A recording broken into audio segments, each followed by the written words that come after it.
Hello and welcome to Good or Bad. It's Friday the 13th again, a day of bad luck, where funnily enough I have the good fortune of talking about one of the better Jason movies, Friday the 13th Part 3. This movie was released in 1982 and was director Steve Miner's second and last Friday the 13th movie. And for me, this is the one where Jason really started to become the slasher icon we all know today. Not just because this is the movie where he gets his mask, but because this is the first Jason movie that really pushes the boat out after a decent Friday the 13th Part 2. So let's take a look and find out why.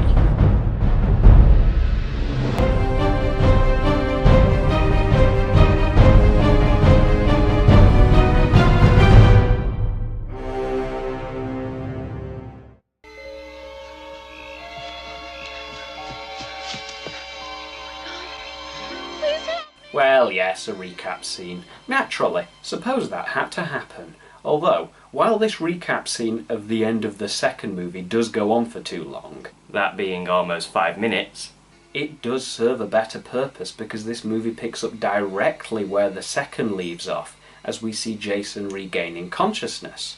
Then we are treated to some funky sci-fi styled intro titles.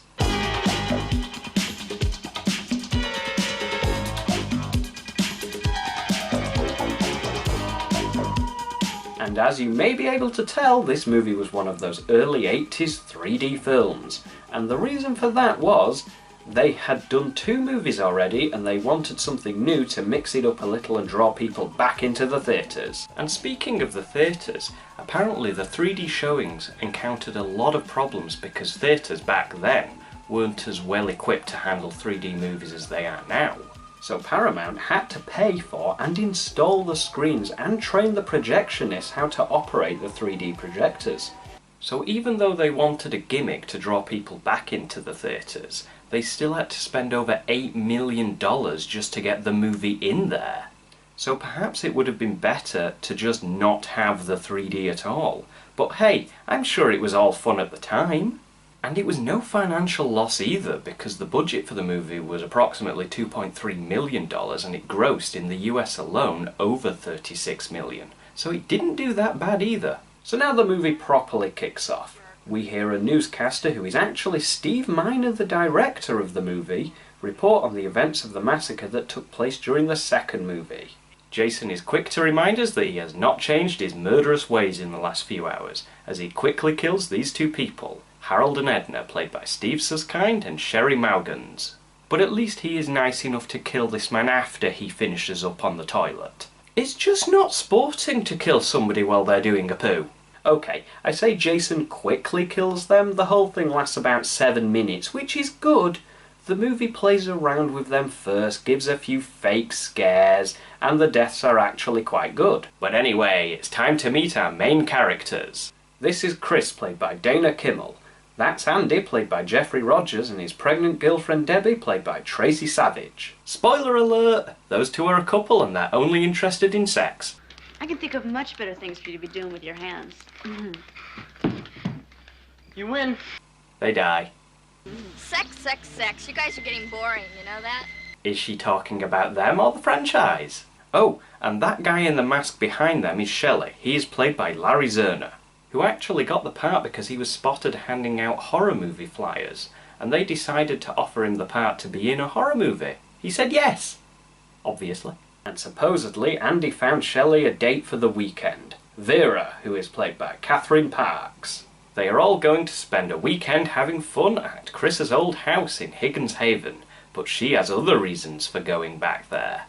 2 years earlier, she had a fight with her parents and stormed out of the house. She fell asleep under an old oak tree where she was attacked by Jason, but she passed out and woke up in a bed as if nothing ever happened.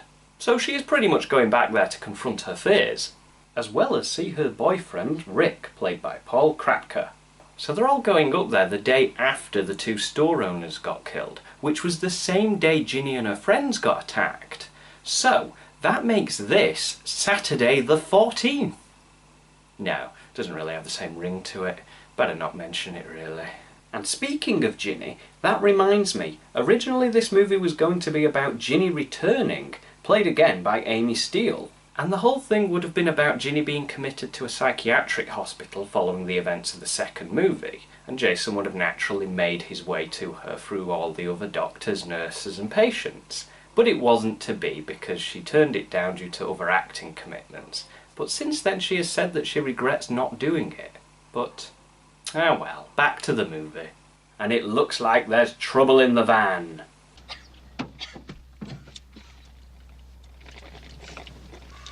Well, I suppose they had to, really, didn't they? This is Chuck and Chili. Sounds like a food ad. But anyway, they are played by Rachel Howard and David Cattims. On the way to Higgins Haven, they see the police at the store where the two people were murdered at the start of the film. Then they find an old man on the road holding an eyeball. He wanted me to warn you. Look upon this omen, and go back from whence ye came. So we have a crazy old man warning them not to go where they're going or bad things will happen. You, my good man, are no crazy Ralph. Shame on thee. Shame. They get to Higgins Haven and immediately decide to go skinny dipping. Well, yes, I mean, what else would they do? But what about Shelley? It's my bag. I'll take care of it. Shelley, what are you doing in there? Why aren't you down at the lake with everybody else? Oh, they said they were going skinny dipping, and I'm not skinny enough. Oh, Shelley, it's okay. I'm sure Chris will comfort you and tell you you are a beautiful person. Or cut the scene there, that's good too. Sorry, Shelley. So there is a bit of talking and we see more of Chris and Rick's relationship, but it is interrupted by the sound of, well, hear it for yourself.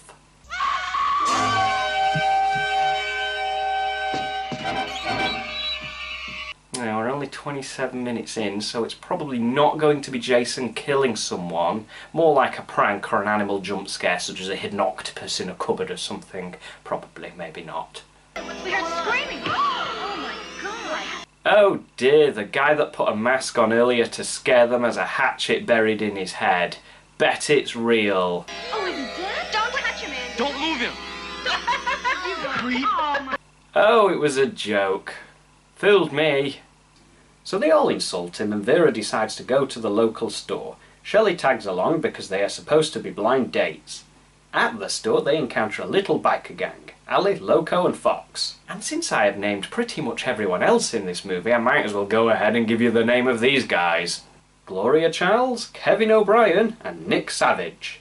They are giving Vera and Shelley a hard time, as they picked up Shelley's wallet and won't give it back until Vera asks nicely. May I please have the wallet? You mean, may I please have the wallet, ma'am? Yeah, I'm just curious to see what happens 10 minutes from now.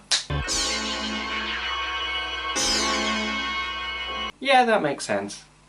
So they pay for their stuff, head out, but accidentally back into their bikes. This pisses Ali off, and his reaction pisses Shelley off, so he pisses them off even more. It's like a full-on metaphorical golden shower. Anyway, as they drive off, Ali vows to get his revenge, which ultimately leads to the three of them following them back to the house, and they decide that burning down the barn will be vengeance enough. But as you may have suspected, partially because I peeked ahead by 10 minutes, they all die in the barn, one by one. But we only see Loco and Ali being killed by Jason because Fox dies off screen. We just see her swinging in and out of the barn, then nothing until her body is shown. Quite effective, good off-screen kill. Also, before she died, she had a habit of inspecting everything in the barn that she walked past. Not sure why, but at least she looks thoroughly entertained by everything.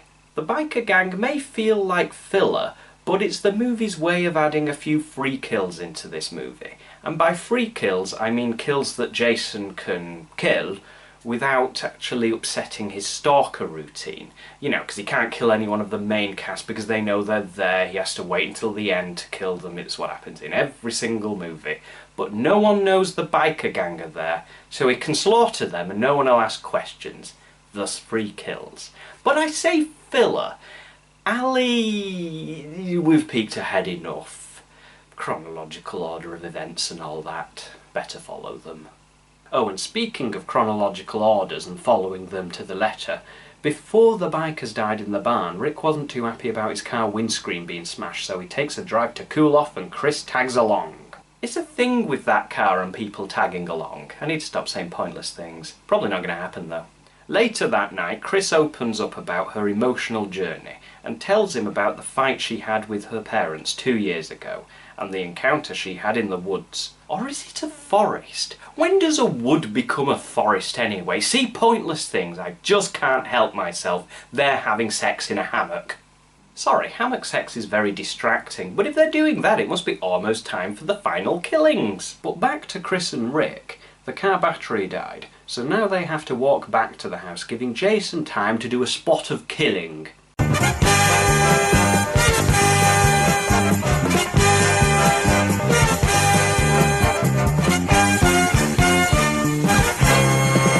Now we all know that they all gotta go, but one of you lucky couples has gotta go first. Who will it be? Parents-to-be, Andy and Debbie? Or our favourite stoner couple, Chuck and Chili? But not so fast, hold on to your horses. Our blind dates, Vera and Shelley. The game is on, the dice is rolling. The sands of time are running out for two of you beautiful people. What are you doing? Oh my god, Jason, you got us square in the eye. We have our winners, Vera and Shelley. The grand prize of death. Fun fact, I'll run her a prizes of death as well.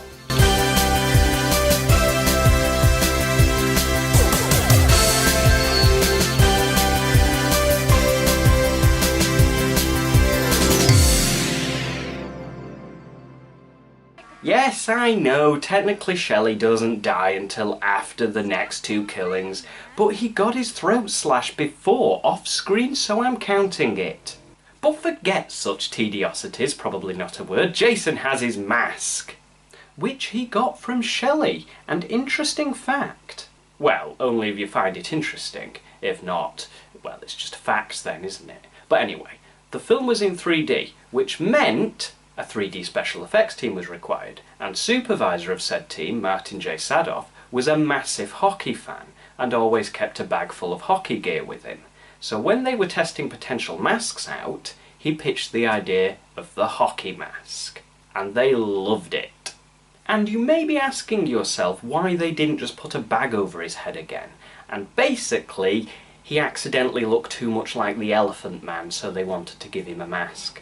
But back to the deaths. As per usual, Jason waits until the sex has reached its climaxing ending. Possibly, I don't know. Be an optimist. They're about to die. Nice to think we had some fun, hey? Anyway, Andy gets killed while handstand walking. Don't ask, it's his thing.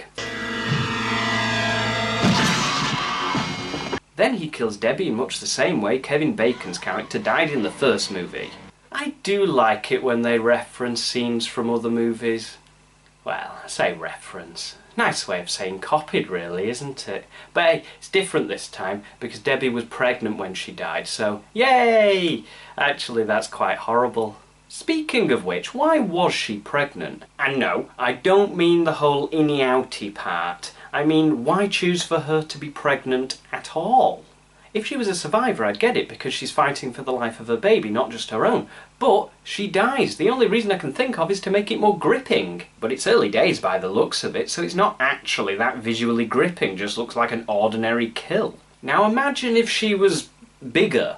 That would have been harder to watch. But as things stand now, I just don't see why they bothered making her pregnant at all. It just doesn't change anything. Also, before she died, she was reading a magazine which featured the words Tom Savini, new master of magical makeup. Which is nice because he was the special effects artist on the first movie. So when people got murdered and looked all dead and gross, that was him. Then she turns the page and it's just stuff about Godzilla. Yeah! Godzilla! Yeah! Oh, shut up and go away, you're not needed here. So the stoner couple are making popcorn, but the lights go out. So Chuck goes to check the fuse box. Speaking from experience, that never ends well. So he goes down to check the fuse box. Meanwhile, Chili meets a dying Shelley, then Chuck gets fried. Could make a drugs joke, but I think I'll pass. Wise choice. Go away! Get up! Shelley, enough is enough! Chili doesn't like it one bit when she realises Shelley isn't faking, so she runs around screaming for help. but Jason uses his wind manipulation powers to scare her away from the door, then shoves a hot poker into her chest. Well, that's the last thing that you would need. Look, right, listen. This is not a good or bad meets the riff thing. This is a good or bad thing. So you can't just... You're not actually going to go away, are you? Probably not. You're lucky I'm trying not to get sidetracked today, so you might as well stay and help. You're trying not to get sidetracked? I didn't say I was doing a good job, so get on with it. Chris and Rick finally get back to the house, but they notice things are a little unordinary. Yes, power's out, popcorn's burnt, but that could be normal. Maybe they're just bad cooks. Pay attention, will you? Rick's about to be grabbed by Jason! Yes, Jason manages to grab Rick without Chris noticing. Eye-popping visuals, wouldn't you say? Now, I know you're one for cheesy lines, but that was just bad. Yoy, only I criticise my jokes. Well, me and those little sentences that pop up from underneath me sometimes. Yeah, those are called YouTube commenters. Oh, is that what they are? I thought they were a strange little alien civilization living beneath my floor. Chris goes to investigate all this strangeness. Oi, put that back. Blood's Elta shift, best to keep it in soak. She panics and goes to find Rick, but finds dead bodies instead. Chris takes refuge back in the house, but Jason's still using those wind powers to blow open the doors. She finds Rick as Jason hurls his corpse through the window. The chase is on and Jason and Chris play cat and mouse. And I know there's always the big chase scene at the end of every Friday movie, but this is one of my favourites. I also like this one too, especially since it has Jason wearing his iconic mask and he's coming at you like an unstoppable force of nature, you know? It's just that cool. Yeah, I mean, yes, in the second movie we had Jason, but the appearance wasn't as good, and he fell off a chair and got fooled into thinking Ginny was his mother. But it's okay, we all are a bit thick sometimes. But here we see Chris attacking him with a knife ruthlessly in her fight for survival. She even lands the knife right in his leg. And his response to that was throwing it right back at her. It is just more fun to watch and way more intense. She finally gets the upper hand on Jason and finds her way to the van. But remember that biker gang from earlier that was going to burn down the barn? Well, they were going to burn it down with the fuel from the vehicle, which meant siphoning the fuel. And for all the places for her to stop is on a weak wooden bridge that starts to buckle down under the weight of the van. Good thing the van has a fuel reserve supply. Bad thing is, the wheel's stuck and now she can't move at all. She makes her escape from the van into the Barn of Death. What do you think? Made that name up myself. The Barn of Death. You know, I think it's quite fitting because several people died there. Technically only 2 died in there, the rest died around the house. Don't ruin this for me. But that's the whole reason that I bothered to come and show up to these things. You are a horrible person. She barricades herself into the barn, which barely slows him down. Then Jason shows her a true barricade. Nobody outdoes Jason when it comes to locking doors. The fight continues when Chris falls into Jason, then tries to escape the barn to no avail. So she climbs the ladder and tries to stop Jason with a bale of hay. It didn't work. But that did. And she doesn't stop there. She wraps a noose around Jason's neck and pushes him off the edge, hanging him. Which separates Chris from a lot of horror survival, characters. I mean, some of them would just have left it at the shovel bashing moment. But no, she takes the extra effort to make sure her survival is definitely secure. True, but it still didn't work because he wakes up and frees himself anyway. And while he frees himself, he has to take the mask off to do so, which is when she realises that it was Jason that attacked her 2 years ago. Well, she did want to face her fears. Ali, the leader of the biker gang, decides he isn't dead anymore and saves Chris from being hit by a machete only to get killed himself. And this time Jason spends some extra time to really make sure he is dead this time. Which is when the final blow is delivered, as Chris found an axe and slams it into Jason's face.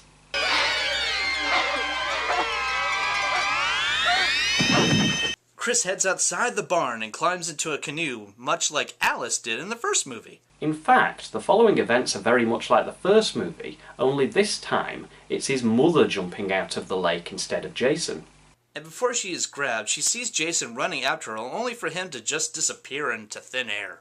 Yes, but then it cuts to some time after the cops have shown up, and they say she was babbling about a woman in the lake, but they chalk it up to post-traumatic stress. Which is where the movie ends. So that was Friday the 13th, Part 3, and I have to say it's one of the best Friday movies out there. I love Part 3. This is where Jason gets his, mojo going, and Halloween has a strong competition. I do like Halloween, but I also like this movie, and one of the things I talked about in my review of the second movie was that it was too much like Halloween. That being that Jason is a big silent guy that kills people, and that is true and will never change. But what they can be is equals. The problem with Part 2 is that Jason wasn't anywhere near as good as Pamela, let alone Michael Myers. But here, yes he is. He is way more intimidating than Pamela, and just as scary as Michael. Perhaps not as creepy though. Something about the mask, something lifeless. But that's a story for another time. I mean, you could have probably just summed up that Jason is a fucking badass in this movie. Well, yes, that too. Everything just had so much more weight, the characters, the deaths, and possibly one of the most important things, the pacing. Yeah, I will agree that the deaths in here are a lot better than Part 2, but they are a little watered down, and the only reason that is to avoid the X rating. The biggest one was Andy's death. Originally, they intended us to see his leg being cut clear off, and his stomach being ripped open. Yes, more gore and dismemberment. Yeah, other deaths were considered too gory, and were eventually cut down. But that's a shame because this is a slasher movie. But something does have to be said for leaving the gory details to our own twisted imaginations. But not for every death. Sometimes you just have to push the boat out. So yes, the deaths were good, but sadly cut down. But other than gore, there's one other thing that makes a slasher kill good. Which is the character. You mean stereotypes? We have the guy that doesn't know how to strike up a proper conversation, so he plays pranks to get attention instead. We also have the sex-obsessed couple, the responsible one. And then there's the main character, who's on the emotional journey. Yeah, but they're fun. Personally, I like all of them, which is rare for a Friday movie. Usually there's at least 2 or 3 characters that I have no opinion on, but here all of them are fun to watch. My favourite though, by far, has to be the relationship between Vera and Shelley. Especially the scene they had in the store when confronted by the biker gang. Less of a gang and more of a trio, to be perfectly honest with you. Well, whatever, I still enjoyed it. And as much as I knew he was going to die, I kind of wanted him to survive. But he brought the hockey mask. He was never going to walk away from this. Another thing I liked is that it takes place exactly right after Part 2. And Jason's back, and he's hulking, and he's just kicking ass and slashing those damn stupid teenagers to bits. It's just wonderful. I know what you mean. Badass super killer that stops at nothing to get his victims, with their only crime being that they stumbled onto his sacred land. Because that's what Crystal Lake is to him. It's where he and his mother lived, where he lost her, and where he drowned as a child. And somehow survived, and never went back to his mother, so she assumed he was dead. Is it me, or does this not actually make any sense? Maybe when Jason got out of the water, it just took him a very long time to find her. Well, I don't know about that, but what I do know is this movie is awesome and is definitely one of my favourite slasher movies. You have been watching Good or Bad? Don't forget me! Yes, and him. Why are you here anyway? You mentioned Godzilla, so I thought I would intervene. Yes, should have seen that coming really. Well, it's over now. Bye!